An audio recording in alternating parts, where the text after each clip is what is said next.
Seriously? What the hell's wrong with you people? We're bad guys. It's what we do. Here's Johnny. Bonjour et bienvenue au podcast Premier Vision. Le but de ce podcast est de s'amuser tout en discutant d'un film ou d'une série de films. To infinity and beyond. Il est important de prendre en note que si vous n'avez pas encore écouté le film à discuter aujourd'hui, je vais le spoiler complètement. You're gonna need a bigger boat. Bonne écoute. I'll be back. Bienvenue à la ville de Midway. Aujourd'hui, nous parlons de L'Escadron Suicide, sorti en 2016 et réalisé par David Ayer, avec Will Smith, Jared Leto, Margot Robbie, Joel Kinnaman, Viola Davis, Jay Courtney, Jay Hernandez, Adewale Ekenoy Agbalj, Ike Barneholtz, Scott Eastwood et Cara Delevingne. Je suis Mathieu, et oui, on va écouter un film aujourd'hui, puis on va juste espérer que ça ne saute pas d'en face. En tout cas, ça c'était mon discours motivateur pour commencer le podcast. Alors, bienvenue dans la rétrospective là, des films de DC adaptés au cinéma en live action. Là, on est rendu genre au 26e épisode dans cette rétrospective-là, sans compter les bonus. Où ce qu'on faisait plus des films qui n'étaient pas live action, mais qui pouvaient comme être un peu en relation avec certains films là, sur certaines semaines. Au pire, rendez-vous sur premiervisionnement.com pour pouvoir voir toute la rétrospective au complet, voir qu'est-ce qui a été couvert là, dans cette rétrospective-là. On a commencé avec Superman de 1951, puis on va se rendre, en tout cas, éventuellement, on va se rendre au nouveau film de Batman qui va sortir l'année prochaine. La rétrospective va terminer beaucoup avant. En tout cas, c'est ce qui est planifié, parce qu'il reste juste quelque chose comme 7-8 films à couvrir là, d'ici là, les prochaines semaines. Puis ça va être pas mal couvert là, d'ici la fin de l'été. Fait qu'on va avoir fait tous les genre 35 films là, dans l'univers de DC. Puis après ça, on va passer à autre chose en attendant le film de The Batman. Le film d'aujourd'hui, il est sorti le même été que le film de Batman vs Superman. Dans le fond, il va y avoir deux versions au film. Pareil comme Batman vs Superman. On savait un peu qu'on allait probablement avoir une version allongée. Même au cinéma. Fait que on savait que dans le fond il y avait des choses qui avaient été coupées au film. Le film côté cinéma avait été comme plus ou moins bien reçu. Là moi pour le podcast je vais avoir écouté la version longue pour juste parce que c'est l'édition comme ultime aussi là, du film plus cohérente versus sa version théâtrale.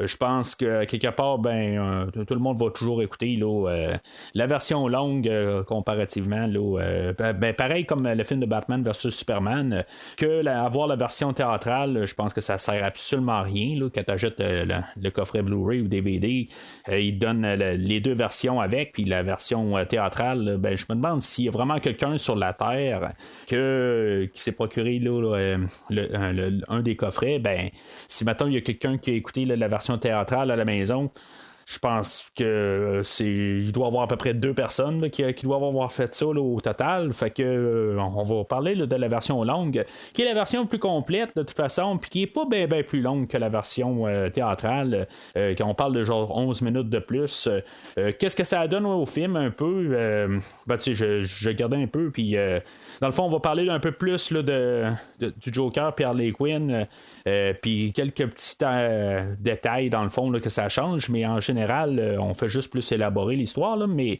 en tout cas, je fais le podcast aujourd'hui, là, il est basé sur la version longue du film. Parce qu'en même temps, comme Batman vs Superman, c'est ça. Je pense que personne ne va retourner là, à la version théâtrale.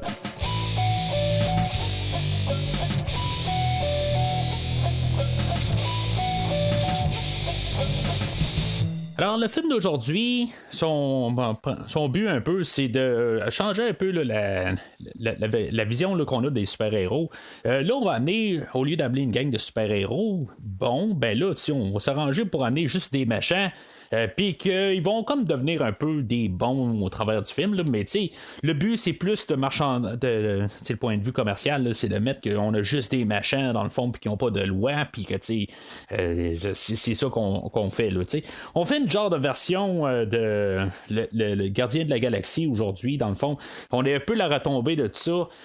Si maintenant vous avez écouté là, même le podcast avec de Kong Skull Island, ben, c'est ce que je parlais un peu là, avec la trame sonore de tout ça. C'est comme une fois qu'on a passé le film de Gardien de la Galaxie, on a comme un peu comme un genre de fait là, de nostalgique où qu'on veut ramener un peu tout le temps juste la trame sonore plus que le film lui-même, que sa musique.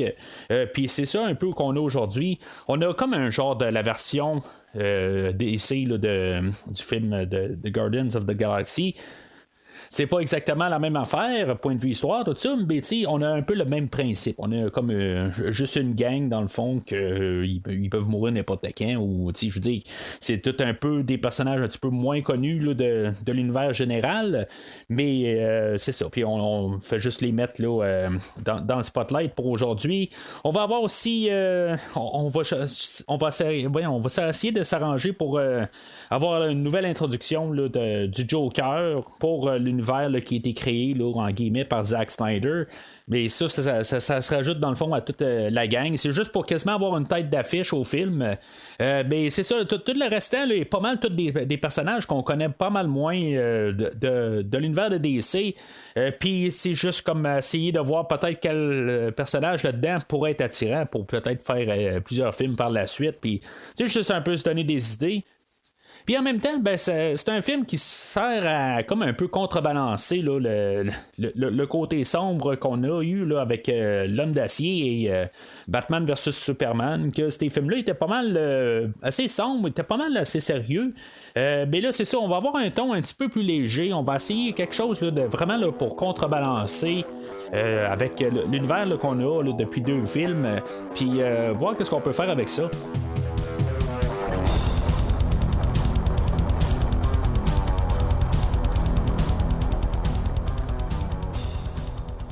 Alors, le film ouvre avec le logo de DC tout bien coloré. T'sais, comme je disais, dans le fond, on essaie de vraiment contraster, montrer qu'on va avoir plus de fun aujourd'hui. Puis, tu sais, je veux dire, j'aurais rien à dire vraiment là, pour tout le côté esthétique du film d'aujourd'hui. Là. Juste mettre un peu plus de couleurs, puis que, tu sais, ça a comme des fois comme pas de sens. Là, ben, on fait juste rajouter des couleurs. Puis, tu sais, j'aime toujours ça. Tu sais, quand je parlais là, du film de Batman à Jabet, ben, c'était un film qui était quand même coloré. Puis, je trouvais ça le fun à l'écouter pour ça. En tout cas, juste voir le film ou le podcast là-dessus, c'est pour que j'endosse le film, là, mais juste point de vue visuel, ben, je trouve ça le fun. Ça sera pas exactement la même affaire aussi aujourd'hui, mais c'est ça, tu sais, juste on peut mettre de couleur puis changer un peu la dynamique. Je suis toujours pour ça, à quelque part. Puis, tu sais, c'est ce que je disais un peu, ou même quand j'ai parlé de Batman versus Superman. Ben, tu sais, de juste changer la dynamique. On peut la changer dans d'autres sens aussi. Je sais pas que tout d'un coup, je veux qu'on ait un film tout clair ou que je veux qu'on ait un film tout sombre, tout ça.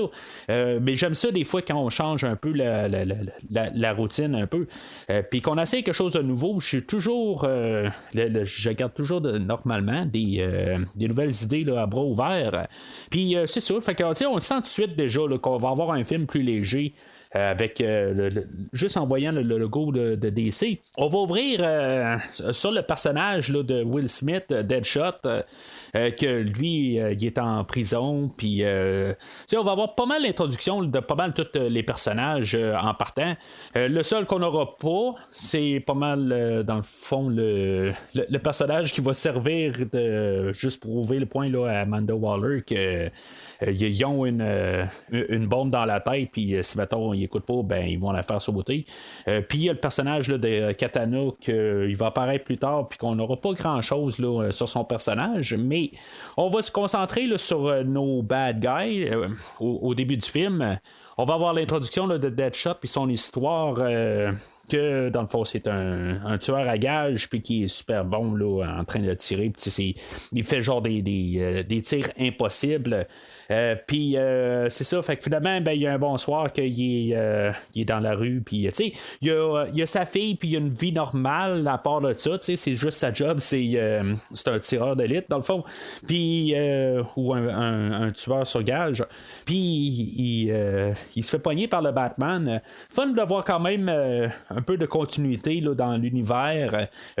C'est sûr que c'est des scènes qui ont été filmées là, pendant Batman vs Superman, où c'est la même Batmobile, c'est toute une cohérence. De toute façon, on venait de sortir le Batman vs Superman, fait que si on aurait eu comme une Batmobile dans le film aujourd'hui qui aurait été carrément différente avec un nouveau look, tout ça, ça aurait juré, là, ça vient juste de sortir, puis dans le fond, c'est juste pour faire de la cohérence.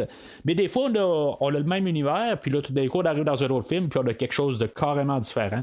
Là, pour avoir Will Smith comme... dans le fond, ça va être pas mal notre personnage principal. Les autres aussi, ils vont pas mal être principaux. Peut-être que c'est plus la tête d'affiche là, qui va être Will Smith. Moi, j'ai pas de problème avec Will Smith. En général, il joue dans des bons films. En général, là, sûr que là, à cette époque-là, depuis quelques années, là, sa carrière est plus descendante que montante. Ben, tu sais, je veux dire, dans son temps de gloire, mettons, là, je veux dire, j'aimais quand même la plupart de ses films. Là, peut-être, à partir d'un certain temps, là, peut-être il y a à peu près 15 ans, là, dans le temps là, de Homme en Noir 3, je pense, pour raison X, il était devenu pas mal plus sérieux. Je pense que dernièrement, là, il a repris un petit peu d'humour. Là. C'est sûr que c'est ça l'acteur, quelque part, je sais pas pourquoi là, qu'il avait décidé là, que. Il laissait tomber un peu là, la comédie parce que c'est plus ça qui est qui le distingue, en tout cas, je veux dire, en point de vue comédie, normalement, qui est plus il est plus le fun à voir. Quand il est trop sérieux, ben c'est là qu'il est moins le fun, là, dans le fond. Fait que, en tout cas, ça c'est ce que j'ai à dire sur Will Smith, mais l'autre côté, de l'avoir comme acteur principal aujourd'hui ou personnage principal, je suis bien content de ça. Ça donne comme un point d'entrée pour tout le monde. Mais en même temps, ben, c'est un film qui est tellement chargé là, d'acteurs et de personnages que, je veux dire, il va se perdre un peu au travers du film. Je pense que c'était plus pour avoir une genre de tête d'affiche. Puis à partir de là, ben, on va avoir des personnes que j'ai déjà parlé dans le podcast. Qui vont être là aujourd'hui, mais qui vont être un peu méconnaissables. Puis, tu sais, je veux dire, il va y avoir d'autres genres de rôles, mais tout ça. Fait que, en tout cas, fait que Deadshot va se faire emprisonner par Batman. Puis, tu sais, ça va être comme sa fille qui va se mettre entre Batman et lui. Batman, il va avoir la vie sauve à cause de la fille à Deadshot. Tu sais, je sais pas, c'est quand même assez nono comme idée. Là. Il me semble que la fille, ben, c'est plus une question de principe qu'elle elle veut pas voir son père être criminel, là, quelque part, même si elle sait. Il a dit en pleine face, il a dit je sais que tu tues du monde, mais à quelque part, c'est quand même assez spécial comme idée là, qu'elle se fout entre les deux. Ben, tu sais, je sais pas. Normalement, je pense que la fille s'aurait tassé du cheval, là, mais c'est un peu une genre d'affaire qu'on veut montrer dans le film d'aujourd'hui, puis surtout avec le personnage de Deadshot, que ça reste quand même un bon gars, mais qu'il y a juste une job qui est pas mal assez qui sort de l'ordinaire, mettons. Suite de ça, peut-être un personnage qui va faire de l'ombre beaucoup au personnage de Will Smith. On va avoir l'introduction de Harley Quinn qui est l'amante au personnage de Joker, ben c'est ça, elle, on va apprendre que dans le fond, elle était supposément un peu sain d'esprit, mais c'était une genre de psychologue. Puis elle s'occupait du Joker, puis finalement, ben, elle tombait en amour avec. Je suis pas sûr si, mettons, tu sais, il y a un bout même quand on voit là, toutes les scènes de flashback avec le Joker. Puis le Joker va même comme un peu griller le cerveau. Je suis même pas sûr si, mettons, elle avait besoin là, de se faire griller le cerveau, en tout cas, la manière qu'est-ce qu'il fait un peu pour peut-être la rendre un petit peu plus instable. Puis, tu sais, je veux dire, même avant ça, on dirait que ça n'a pas l'air de marcher tout à fait dans sa tête. C'est sûr que elle, dans la totalité du film, je pense qu'elle fait vraiment de l'ombre à Will Smith. Je pense que c'est plus quasiment le personnage principal du film. C'est elle qui a. Ben, tu sais, elle n'a pas une histoire complète, totale. Ben, tu sais, elle a une histoire à peu près similaire à celui-là de Will Smith, qu'en bout de ligne, lui, il cherche à revoir sa fille ou avoir un genre de sortie où ce qu'il peut revoir sa fille un peu, revoir un semblant là, de vie un peu normale, là, même s'il est emprisonné. Elle, ça va être un peu faire le deuil avec le Joker, même si, mettons, ce sera le Joker, on va apprendre à la fin du film qui est encore vivant, puis tu sais, c'est juste ça aussi, elle veut comme un peu le retrouver. Mais c'est ça, un peu tout ça qui fait que c'est peut-être aussi un des personnages principaux avec Will Smith dans le film. Puis c'est ça, bien honnêtement, moi j'aime mieux elle, tu sais, sur toutes les façades, carrément, que Will Smith. Mais tu sais, c'est dans tous les personnages qu'on a, tu sais, ils sont tous un petit peu crinqués dans la tête un peu, tu sais, sont tous un peu déshadés. Puis ça fait qu'on a peut-être trop de personnages déshadés rendus là. Tu sais, c'est ça le principe du film aujourd'hui. Tu sais, on va avoir le Captain Boomerang aussi, que lui, ça va pas tout à fait dans sa tête aussi. Puis, tu sais, lui aussi, il est un peu pas mal extraverti. Puis, tu sais, sont tous un peu de même d'un côté. Fait que, tu sais, ça fait quand même un changement de dynamique, mais quelque part, ils sont tous un peu dans la même direction. On a le personnage là, de El Diablo, que lui, il est plus atténué un peu, parce que lui, dans le fond, il veut pas utiliser ses pouvoirs. Je trouve quand même le personnage intéressant rendu là, peut-être en contraste avec tout le monde. Lui, c'est comme un peu l'inverse, c'est qu'il veut il veut plus être skillé, ce qui est pas mal le seul personnage là, qui veut comme relier ses pouvoirs, parce que ses pouvoirs sont super dévastateurs, puis rendu là, à quelque part, ça l'a détruit sa famille.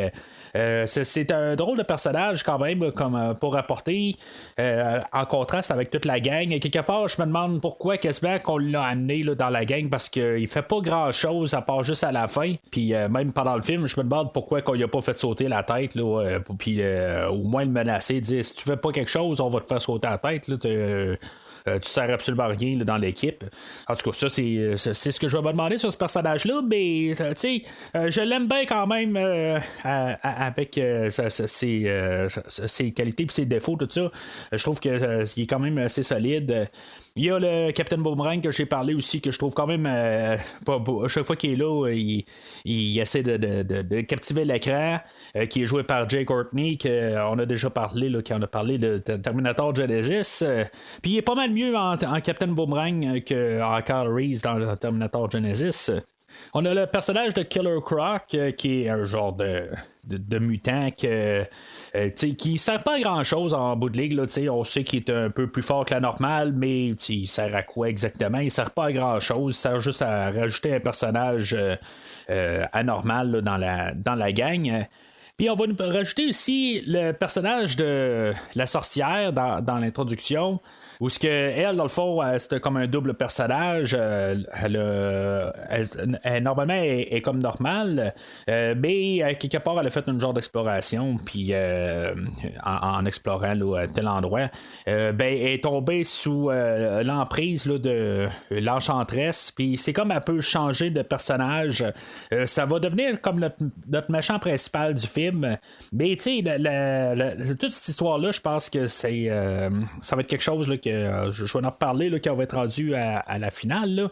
Mais tu sais, on a comme l'introduction du personnage, puis après ça, ben, juste pour une question là, d'avoir une histoire qui démarre, puis on rend tout, qu'on amène tous nos personnages, là, notre Suicide Squad ou l'escadron suicide, ben, pour qu'on l'amène dans une histoire, ben, dans le fond, c'est elle qui va amorcer toute l'histoire. Elle, le personnage est en amour avec un soldat qui est Rick Flag. Lui aussi va suivre au travers. Là, c'est lui qui est dans le fond qui est chargé là, de s'occuper d'elle.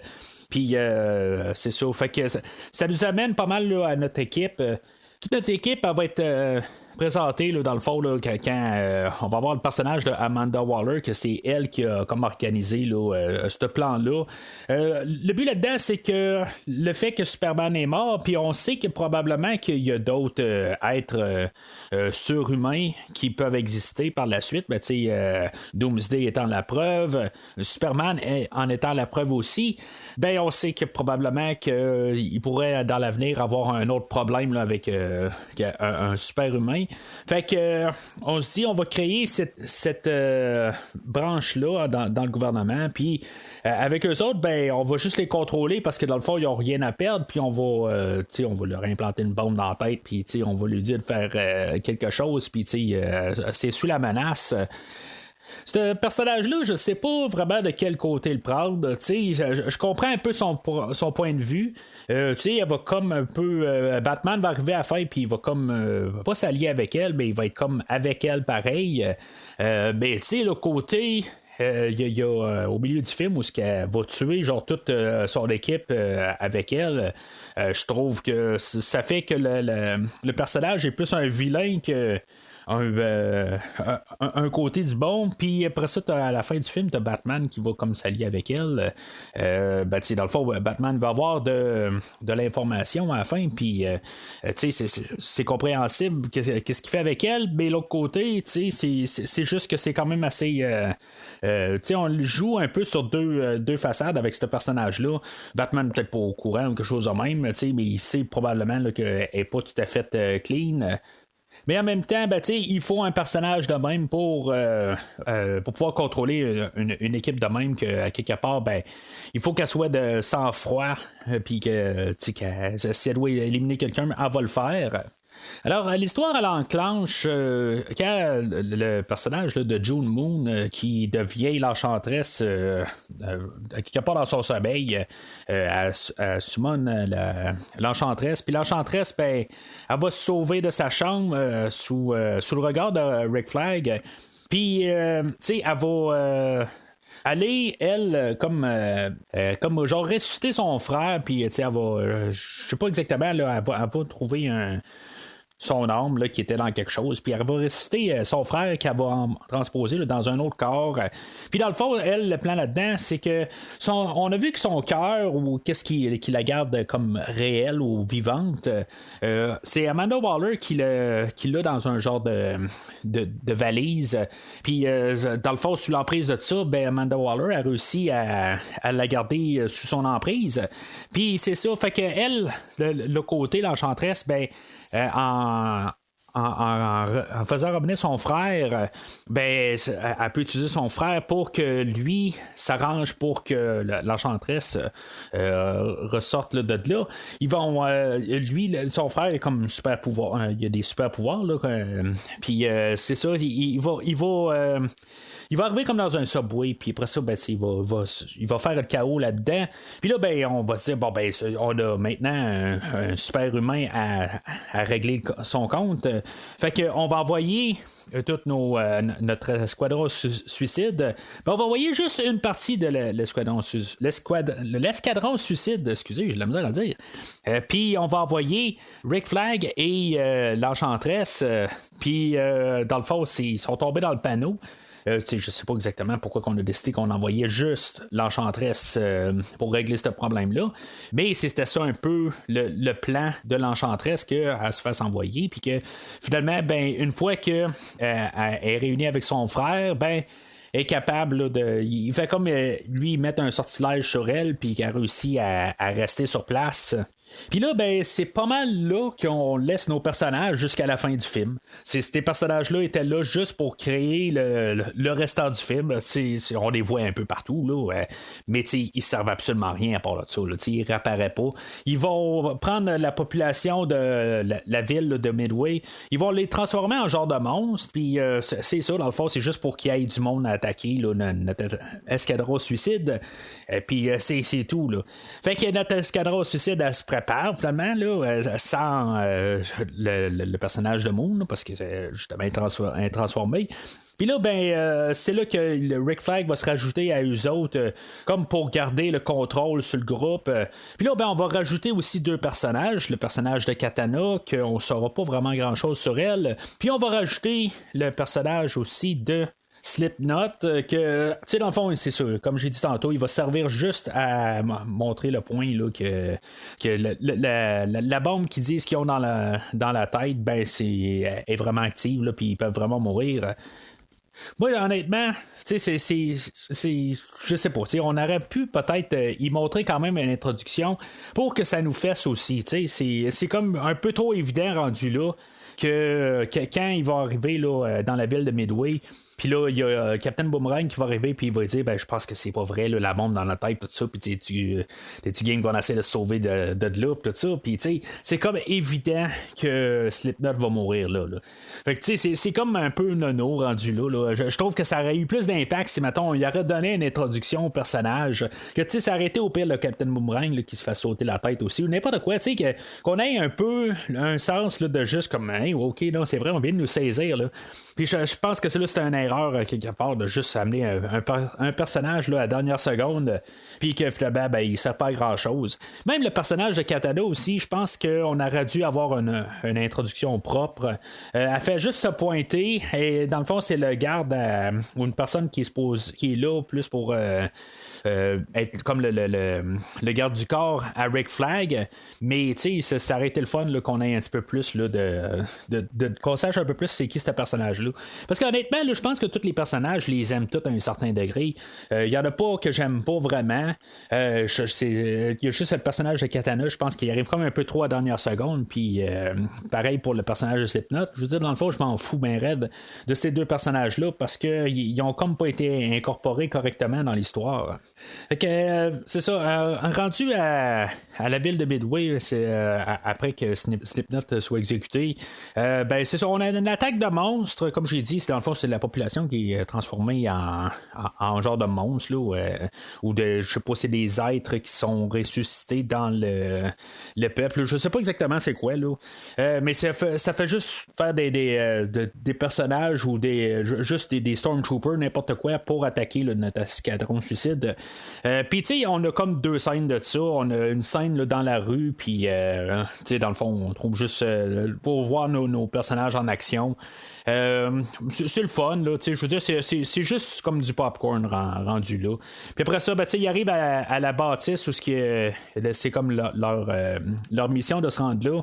Puis c'est un peu la même chose. C'est là où par contre, Diablo, lui, il va se laisser aller. On va réussir à comme le pousser à bout, puis qu'on va voir qu'il crache du feu comme tout. Puis dans le fond, il est super puissant. Là, c'est vraiment là, à cracher du feu de même. Là, ça n'a pas de bon sens.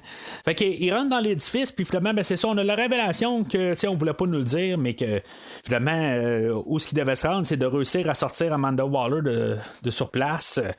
Ça fait un petit peu nono par contre, parce que tu sais, dans le fond, elle avait juste à monter sur le toit puis appeler un hélicoptère. Ben là, tu sais, d'envoyer l'escadron suicide rendu là, ou le Task Force X qui appelle, là, ou la Force Spéciale X là, en français. Tu sais, envoyer toute l'équipe juste pour pouvoir monter sur le toit de l'édifice, c'est quand même assez étrange rendu là. Ça a comme pas rapport. Je pense que c'est pas le but du film. Il faut pas vraiment se poser la question là-dessus. Là, en tout cas. Fait que il monte sur le toit là, après que Amanda Waller elle ait tué toute son équipe. Là. Comme j'ai dit, je comprends pas exactement le but de tuer toute son équipe rendu là. Je pense qu'on voulait juste montrer là, que c'est une sang-froid. Puis, tu sais, rendu là, moi, qui a toute son équipe, à quelque part, qui ont comme à peu près rien fait, ils font juste leur job. Puis, tu sais, après ça, ben, elle va se faire kidnapper là, par l'enchantresse. Puis, j'ai vraiment aucune pitié pour elle, rendu là. Tu sais, j'ai pas réussi à trouver, même si je comprends un peu sa motivation au début du film, j'ai pas réussi à m'attacher à ce personnage-là. Puis, je pense pas que c'est le seul but aussi. Je suis pas en train de dire là, qu'il aurait fallu que je m'attache à elle. Mais l'autre côté, c'est que ça devient comme le but du film. Puis c'est pas. Je suis pas du tout attaché à elle. Mais en tout cas, avant de se rendre là, on va se rendre compte que l'hélicoptère qui est sur l'édifice, c'est pas l'hélicoptère qui est envoyé par Amanda Waller. C'est le Joker qui a pris le contrôle d'un hélicoptère, dans le fond. Tu sais, tout le long, là, on savait qu'il y avait un personnage au début, là, Griggs, qui arrêtait pas de comme écœurer toute notre Task Force X. Toute l'équipe, ben, il se faisait comme un peu narguer là, par un des gardiens là, à la prison. Puis c'est ça, lui, dans le fond, il était comme acheté par le Joker pour amener un téléphone à Harley Quinn tout le long. Puis, en tout cas, dans le fond, on savait que peut-être le Joker il va éventuellement apparaître. C'est comme ça qu'on essaie de monter le film. Je pense qu'on essaye de comme créer quelque chose pour voir le Joker en action. Mais le Joker, on le voit quand même pas mal là, au travers du film. Puis là, ben, c'est sûr que là, j'aimerais ça en parler un petit peu du Joker. Là, lui, interprété par Jared Leto, que lui, dans le fond, c'est le deuxième nom là, qui apparaît sur le poster. Je sais pas si ça vaut la peine que ce soit le deuxième nom sur le poster. On essaie de vraiment nous vendre un nouveau Joker. Tu sais, je ne sais pas quoi dire de ce Joker-là. Tu sais, je veux pas être méchant. Je pense que lui, il était l'acteur en tant que tel, il était contraint un peu avec Heath Ledger, Jack Nicholson, puis même César Romero en tant que tel. Je trouve qu'on avait 3 bons Jokers, puis ça parlait aussi de Mark Hamill en version animée. Il y avait des grosses bottines à remplir, puis je pense que juste par définition, c'était comme rendu trop quelque part. Je pense que lui a essayé de faire quelque chose de différent, où le réalisateur a essayé de se démarquer avec ce Joker-là. Puis je trouve que la manière qu'on a approché ce Joker-là, il n'a pas l'air nécessairement intelligent. Puis c'est peut-être aussi le fait peut-être qu'il est attaché à Harley Quinn, il ne sait pas quoi faire tout à fait. Mais moi, l'approche, le gangster qu'on a rajouté au Joker, je trouve qu'il manque quelque chose. Je pense que quand on a vu, surtout, mettons, Heath Ledger, qu'on voyait qu'il était comme attaché à rien, puis on sentait à quelque part qu'il y avait quelque chose qui se passait là, dans la tête à Ledger. Mais tu sais, il ne faut pas oublier que dans le film du Chevalier Noir, on avait eu le temps en masse là, de se concentrer sur ce personnage-là. Là, on essaie de faire une version rapide, puis quelque part, ben, tous les Jokers qu'on a vus, mettons plus Jack Nicholson et Heath Ledger, on avait réussi à prendre un film complet pour se concentrer sur le Joker, puis qu'on comprenne dans la totalité. Tu sais, c'est pas nécessairement juste une scène, c'est toute la globalité du film. Quoique, quand on regarde la performance à Heath Ledger, même avec la première scène, on a compris c'est quoi ce personnage-là, puis qu'il il va vraiment se démarquer de tout ce qu'on a déjà vu avant. Là, avec la version qu'on a aujourd'hui, ben ça a l'air être plus un genre de n'importe qui qu'il est maquillé en blanc, puis il a les cheveux verts, puis qui s'appelle le Joker. Il y a une différence entre toutes les versions. C'est pas contre l'acteur, c'est lui essayer de faire quelque chose de différent. Il essaie de faire quelque chose là, de sombre, mais honnêtement, c'est plate, mais ça tombe à plat. Puis c'est même à un certain point que j'ai juste hâte qu'il débarque l'écran à chaque fois qu'il est là. Fait que c'est comme un gros point négatif rendu dans le film. J'ai rien contre lui, mais quelque part, je pense qu'on aurait dû trouver une autre manière là, d'amener le personnage. Peut-être encore le ramener en grand, que ça soit vraiment le personnage principal ou personnage méchant principal du film. On aurait peut-être dû le voir jouer contre Batman. Je sais pas. Honnêtement, là, je suis pas très fan là, de qu'est-ce qu'on a aujourd'hui. Je sais qu'il va revenir quand même à refilmer des nouvelles scènes là, pour le nouveau Justice League. J'ai quand même hâte de voir qu'est-ce qu'on va faire avec ça, parce que honnêtement, peut-être qu'il va mieux rentrer dans un film de Zack Snyder que dans le film d'aujourd'hui. Je le sais pas exactement qu'est-ce qu'on va faire avec, mais j'espère quand même, parce que c'est pas qu'il donne une mauvaise, c'est pas qu'il est mauvais comme acteur, c'est juste que par défaut, quelque part de même, là, il se fait ramasser carrément par Heath Ledger puis par Jack Nicholson. Moi, honnêtement, si maintenant j'avais été acteur, je pense que j'aurais pas choisi de remplir ces bottes-là. Je pense que c'était vraiment là, du suicide pour pas faire un jeu de mots avec le nom du film. Mais c'était pas. Je pense pas que c'était une bonne idée. On a en plus marketé pas mal le retour du Joker dans le film d'aujourd'hui, puis je pense pas que c'était la bonne chose. C'est juste que aussi, ben, on a le personnage d'Harley Quinn aussi, que quelque part, il faut amener le Joker là-dedans. Mais je sais pas, je pense qu'on aurait peut-être dû garder la scène de fin. Peut-être qu'on aurait dû juste faire ça, garder vraiment qu'est-ce qui est la fois où que Joker arrive pour sauver Harley Quinn là, de la prison. Je pense que c'est la seule scène qu'on aurait dû garder pour tout le film. C'est vraiment dommage, mais c'est ça que je pense là-dessus. Là. Je trouve que quelque part, c'est pas ça l'ajoute à rien au film. Je pense qu'avoir juste Harley Quinn qui parle du Joker tout le long du film, je pense que ça aurait été beaucoup plus puissant à la fin quand juste Joker serait arrivé à la dernière minute. Puis je pense qu'on aurait fait comme hey, je vais en voir plus de ce Joker-là. Là, je suis juste comme tanné de le voir là, après genre une demi-heure de film. Là, j'ai juste hâte de plus y avoir la face. Puis j'espère qu'il est mort là, dans l'hélicoptère qui se fait abattre là, par l'armée. Là. Fait que une fois que l'hélicoptère au Joker se fait abattre, ben l'hélicoptère à Amanda Waller se fait abattre tout de suite après. T'sais, c'est comme OK, vous n'avez pas pu trouver autre chose de plus original par la suite.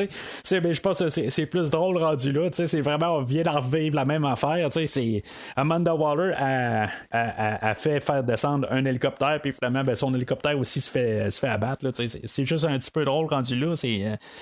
Mais c'est ça. Fait que elle, Amanda Waller va se faire ramasser là, par les monstres là, qui sont comme contrôlés là, par l'Enchantresse. Fait qu'elle va comme devenir là, la prochaine mission. Dans le fond, la mission reste toujours à aller chercher Amanda Waller.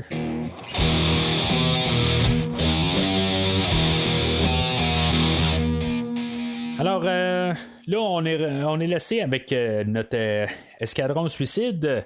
Là, on sait que Amanda Waller s'est fait ramasser puis est prisonnière comme par l'Enchantresse puis son frère.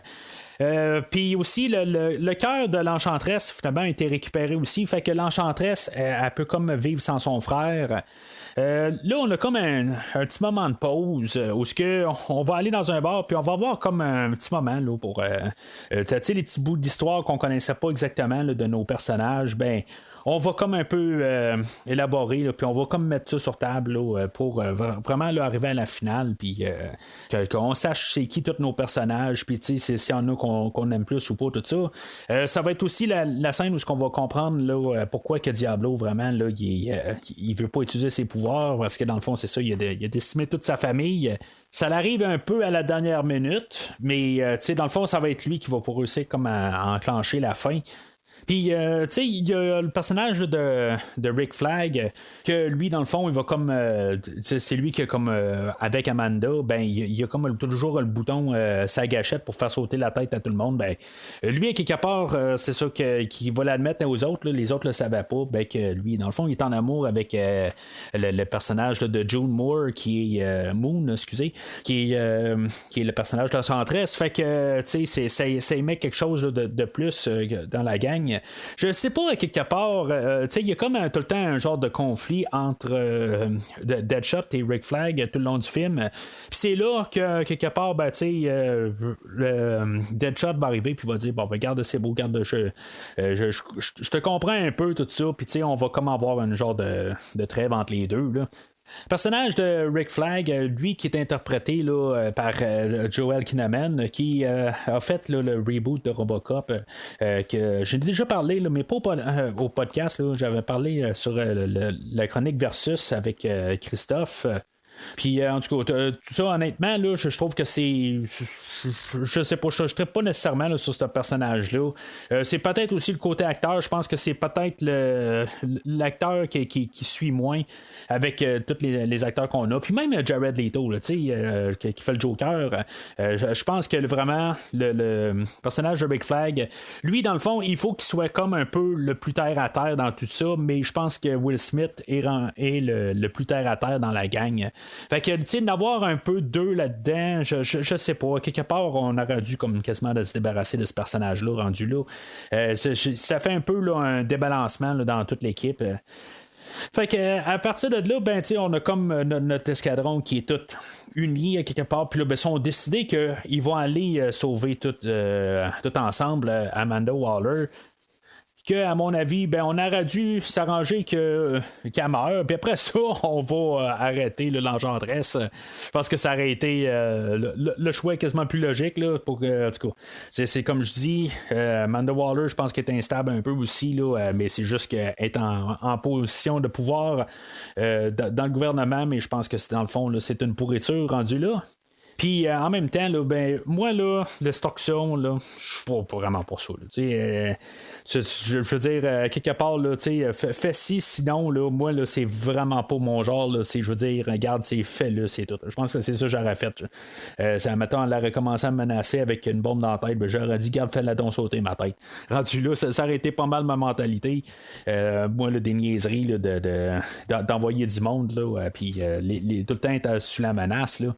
Je comprends que c'est des personnes, là, c'est des criminels, tout ça, mais je veux dire, moi je crois pas en ça. Là. C'est cette mentalité-là. Fait que on va se ramasser là, dans le Subway, dans le fond, on va passer par le Subway, puis je veux dire, on est comme à l'entrée du Subway ou quelque chose de même, où est-ce qu'on va avoir comme notre endroit, là, notre scène finale. L'enchantresse, elle va comme toutes les sentir arriver, puis elle va comme lui faire une genre d'illusion, où ils vont tout embarquer dans leur bulle, puis dans le fond, qu'est-ce qu'ils veulent vraiment dans la vie, puis tout ça, tu sais, les embarquent dans un scénario alternatif. On a Will Smith que lui, il voit que finalement, il tue le Batman. Je veux dire, c'est quasiment un peu comique la manière. C'est comme Batman est comme drette comme une barre à terre. Puis c'est comme un peu. C'est drôle quasiment à voir rendu là. Encore plus drôle, ben, c'est Harley Quinn que elle voit la vie parfaite avec le Joker. Ils ont 2 enfants, puis tout est bien rose avec les 2 personnages, ils sont carrément pas. Je veux dire, c'est impossible que ça se rende là, rendu là. Mais c'est juste drôle à voir pareil. Puis on a El Diablo qui finalement, ben, comme il retrouve sa famille et tout ça, puis là, c'est lui qui déclic, là, il dit wow, t'es un peu, ça, c'est pas ça qui doit arriver, tout ça. Puis mon erreur est déjà faite, tout ça. Fait que c'est lui qui allume, puis qu'il dans le fond là, qui réussit à réveiller toute l'équipe. On avait aussi le Killer Croc que lui il est rentré là, par un côté souterrain, puis que dans le fond ça donne pas grand chose. C'est ça qu'il est plate un peu. Il est bien le fun quand il parle. Il parle pas beaucoup. Je pense qu'aussi c'est une question là, de costume, puis il est pas tout à fait bien réussi, là, mais il est pas mal non plus. Là, honnêtement, à chaque fois que Killer Croc parle, je trouve qu'il capture l'écran aussi. Puis comme j'ai dit là, sur n'importe qui, que ce soit le Captain Boomerang, que lui, dans le fond, je pense que c'est lui qui fait absolument rien dans Total. Je veux dire, il aurait pu mourir, puis je me l'aurais jamais rendu compte. Mais quand même, il rajoute un peu de fun avec tous les autres personnages. On va avoir le personnage de Diablo là, que lui va se sacrifier là, pour finalement réussir à tuer le frère à l'enchantresse. Dans le fond, pour qu'on se ramasse juste avec l'enchantresse.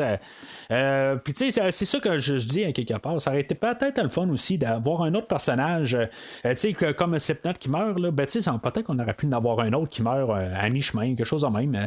Comme je vous dis, Captain Boomerang, ben, tu sais, il est bien le fun, mais il sert absolument à rien au film. Mais c'est ça. Fait que ça nous laisse juste l'enchantresse. Puis, tu sais, dans le fond, ça va être pas un peu un effort collectif. Dans le fond, chacun va comme. Il y a Harley Quinn là, qui va comme essayer là, de tomber, là, faire semblant comme si elle écoutait l'enchantresse, puis elle va se rapprocher d'elle. Puis que finalement, ben, elle va utiliser le katana à Katana pour comme y ouvrir le ventre, puis que finalement, ben pas le ventre, là, mais en tout cas, va l'exposer pour pouvoir.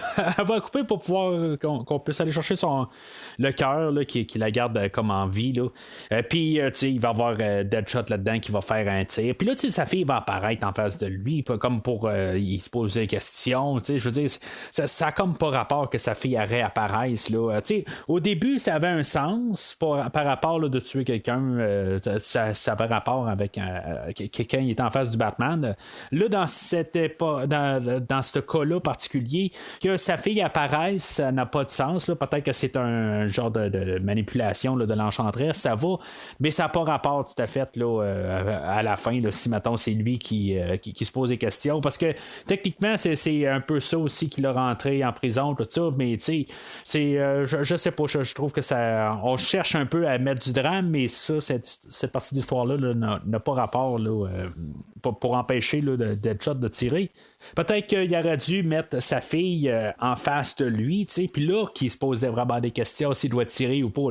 Peut-être ça que ça aurait été mieux, pas juste qu'elle soit placée en face, mais hors de. Pas qu'il vise dessus. Mais c'est ça, puis genre, il y a le Killer Croc qui est là, puis qui lance une bombe, puis tout ça. C'est comme tout le monde fait un peu sa partie. C'est juste un effort collectif. Puis c'est juste pour montrer un peu qu'il y a eu une finale, puis il y avait comme un grand méchant à la fin. Puis, tu sais, c'est comme ça que ça finit pas mal pour l'histoire de ça. Fait que là, l'enchantresse est comme battue. Puis finalement, Flag va écraser le cœur. Il va. L'enchantresse, elle va le mettre au défi d'écraser le cœur, puis de peut-être tuer son amoureuse. Puis finalement, en détruisant le cœur, ça tue juste l'enchantresse, puis June Moon elle va ressortir de là. Puis c'est là qu'Amanda Waller va se repointer, puis dans le fond, elle va avoir quand même un petit peu un cœur en arrière de ses menaces là-dedans. Elle dit, regarde, vous retournez tous en prison, puis on va vous enlever 10 ans de votre peine. Mais tous les criminels là-dedans doivent avoir plus que 20 ans de prison.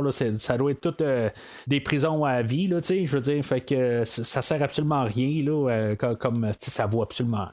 Il n'y a aucune valeur dans ce qu'elle donne rendu là, mais tu sais, je sais pas, on essaie de montrer à quelque part qu'elle n'est pas si méchante que ça, il y a des petites faveurs qu'elle va accorder.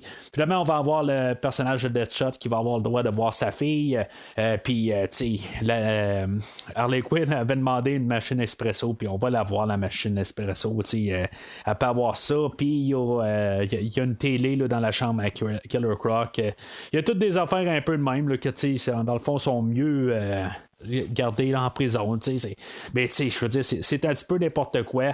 Je pense pas que c'était ça le but du film rendu là. Je pense que c'était essayer de montrer nos personnages. Je pense que c'était plus ça l'idée du film que d'avoir une belle fin ou quelque chose de même. C'est vraiment comme fin, c'est juste rajouter de même, mais ça sert absolument à rien.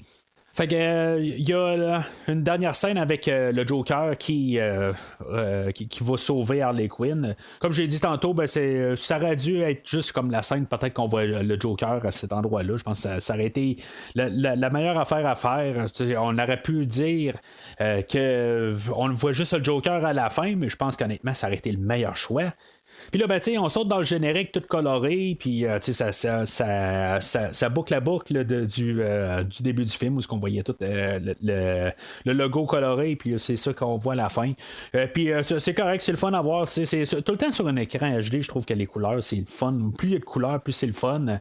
On a une scène pas générique ou dans le générique au milieu où ce qu'on voit, je n'ai parlé tantôt, là, on voit Wayne qui récupère des dossiers pour trouver Flash, puis Aquaman, puis Cyborg, tout ça, que dans le fond, on est en chemin pour s'en aller vers le Justice League. Je trouve ça quand même le fun, pareil, de voir Batman dans le film d'aujourd'hui.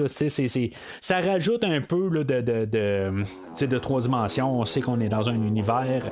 Puis, il n'est pas important, mais il est juste là. Puis, je trouve ça quand même le fun.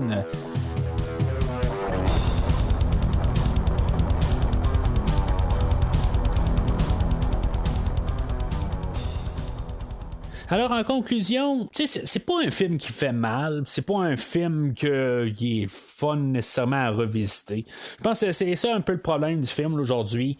Il fait pas de mal. Je veux dire que c'est un verre, mais sans plus. Honnêtement, là, une fois qu'on l'a vu, ben ok, c'est beau, c'est ça. Puis, je veux dire, j'en demande pas plus, j'en demande pas moins. Comme j'en ai parlé là, un peu tout le long, le Joker, ben, il est so-so, il est pas mal. C'est pas l'attraction là, au film. Je pense que le monde a été un peu déçu quand ils ont vu le Joker. Ça l'a pas aidé là, à la réputation du film. Le méchant, c'est pas ça qui attire aussi le film. La finale là, du film, là, c'est bof.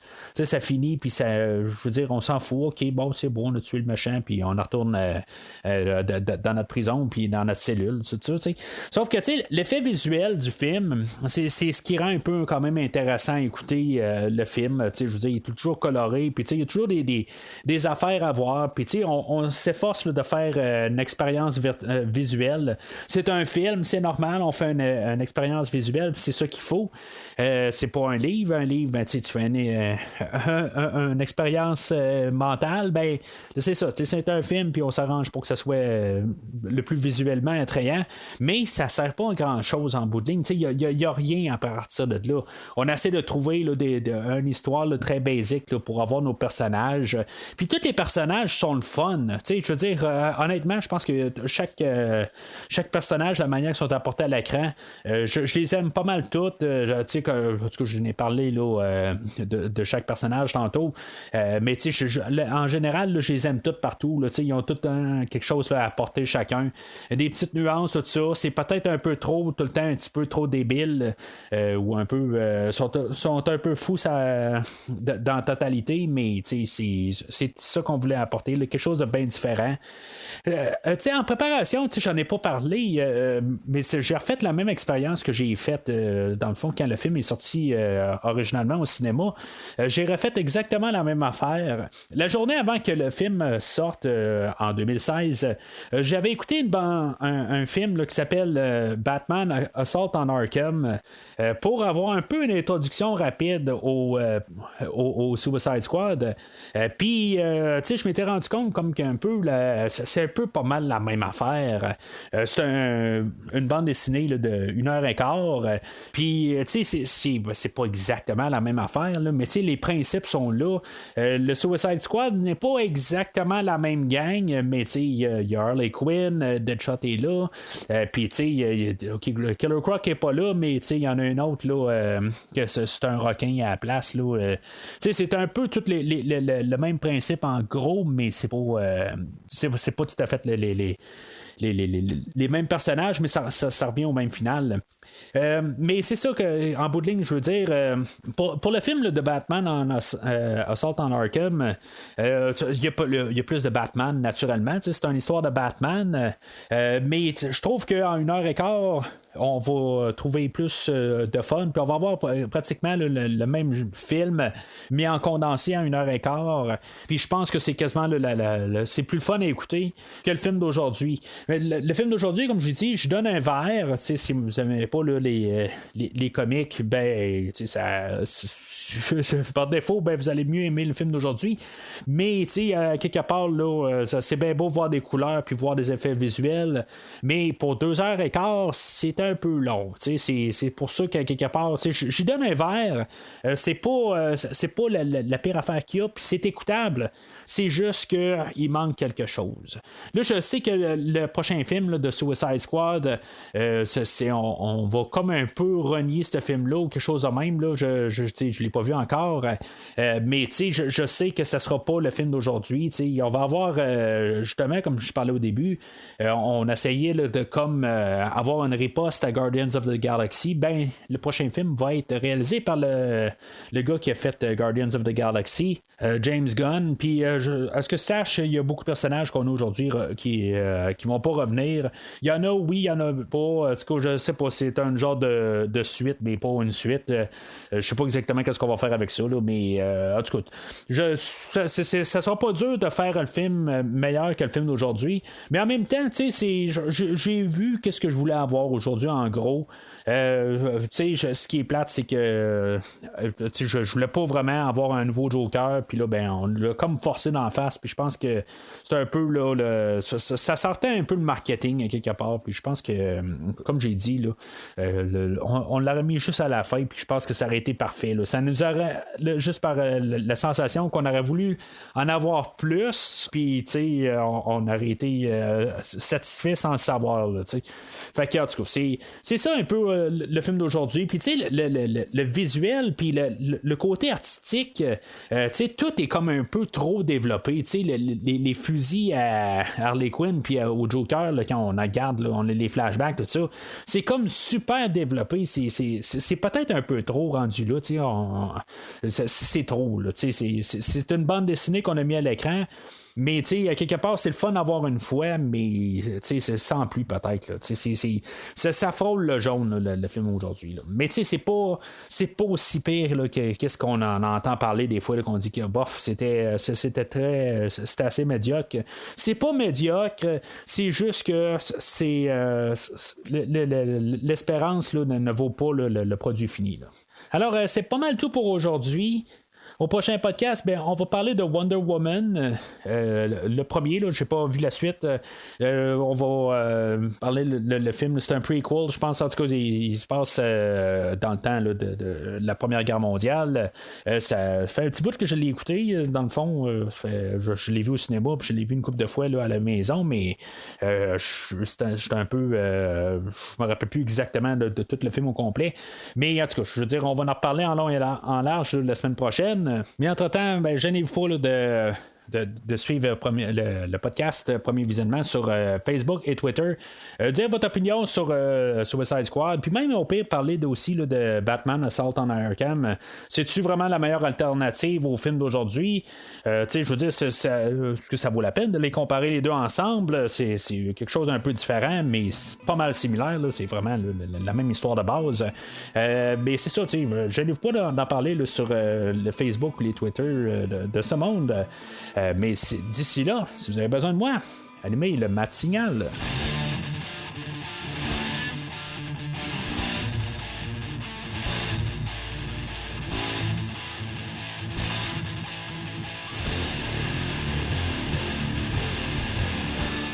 Merci d'avoir écouté cet épisode de Premier Visionnement. J'espère que vous vous êtes bien amusés. Revenez-nous prochainement pour un nouveau podcast sur un nouveau film. Les opinions qui se sont dites sont les miennes et ont pour but de mieux comprendre le film et ou trouver un sujet de discussion et non de servir comme version officielle ou définitive du film discuté ici. N'oubliez pas de suivre la page Facebook de Premier Visionnement pour être informé de nouveaux podcasts. Vous pouvez écouter Premier Visionnement sur plusieurs plateformes, dont Spotify, YouTube et Stitcher. Merci et au prochain épisode.